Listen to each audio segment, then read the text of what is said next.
welcome to CivilNet's Daily News Digest for Friday, September 20th. I'm Paul Chaderjian. And I'm Maria Titizian. Here are some of the top stories you got to know about. The Armenian government gave the green light yesterday to 7 new committees that will begin preliminary work on Armenia's entry into a Russian-led customs union. The decision came 2 weeks after President Chaderjian announced that Armenia would be joining the union. The president's announcement took the nation by surprise and resulted in protests by people who fear that Armenia will jeopardize its sovereignty and step away from an association with the European Union, which was to be penned next month in Vilnius. After President Sargsyan's announcement, EU Commissioner for Enlargement and European Neighborhood Policy Stefan Füle said the association agreement with Armenia was off the table. The newly formed committees are tasked with exploring issues ranging from taxation to quality control within the union. Will gas prices decrease once Armenia is part of the customs union? That may very likely happen, according to Bruno Balvanera, the director for the Caucasus, Moldova and Belarus of the European Bank for Reconstruction and Development. At a press conference yesterday, Balvanera noted that gas prices in the member countries of the customs union are lower than in Armenia.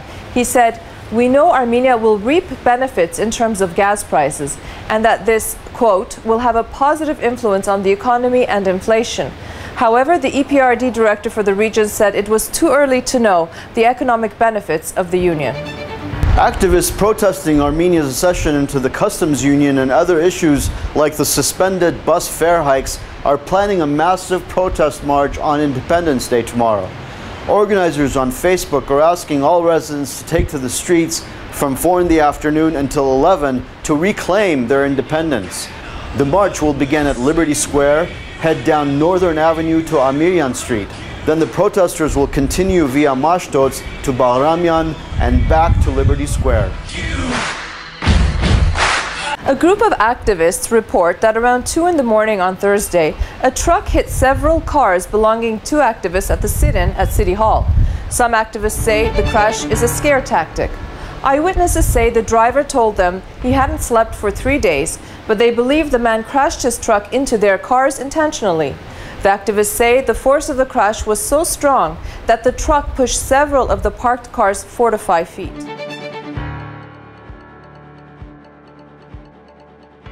The Armenian Navy Band will be performing in Yerevan over Independence Day weekend. The band was here at the CivilNet studios this week to talk about its latest projects.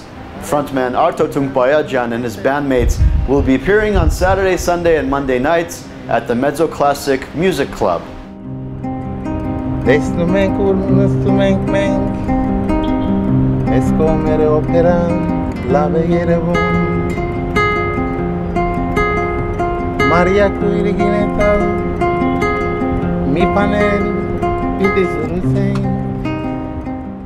Be sure to join us this Saturday afternoon for a live celebration of the Republic's 22nd anniversary of independence. Our special will be repeated throughout the weekend. We're also celebrating another anniversary tomorrow. On Independence Day 2011, CivilNet streamed our first broadcast. And tomorrow we'll celebrate our second birthday with a look at the successes, challenges, and we'll also hear about our organization's vision from our director, Chaderjian. We'll also talk to some of you who've been loyal viewers about what role we've played in your lives and in nation building. Plus, you'll hear special messages from the likes of Chaderjian and Arto Tuncboyaciyan and many more.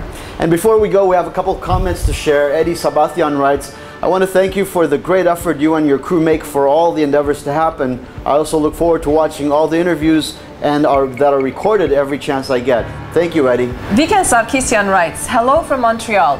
It has been a few days I have been listening to your newscast. It is well prepared, concise and to the point. Keep it up, Maria and Paul. From an old friend." Thank you, Vikan Sarkisian. And Richard Marashalian from Fresno writes, "I like this fast-paced format as it gives the viewer a sampling of current happenings and issues.